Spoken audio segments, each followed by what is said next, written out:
Hello, hi everyone. कशा आहात तुम्ही? आशा करते की आनंदातच असणार आणि आनंदातच असायला पाहिजे. तर मी सुषमा तुम्हा सगळ्यांचे माझ्या या चॅनलमध्ये अगदी मनापासून स्वागत करीत आहे.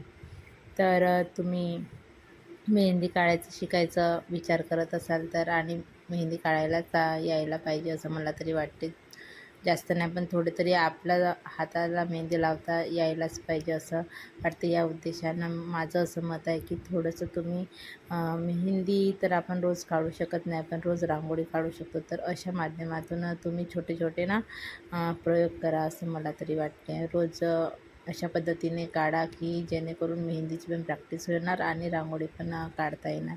याच्यामुळे काय होईल, तुम्हाला मेहंदी काढण्यासाठी सोयीस्कर होईल. तसेच माझं पुन्हा एक चॅनलसुद्धा आहे, शूश मायसेल्फ या नावाचं. तर नक्कीच ते सुद्धा चॅनल ला विजिट द्या आणि सबस्क्राईब करा असं मला वाटते. तर माझा व्हिडिओ हा शेवटपर्यंत बघत राहा आणि तुम्हाला काही वाटलं तर कमेंट्स करून सांगा आणि चॅनलला सबस्क्राईबसुद्धा करा.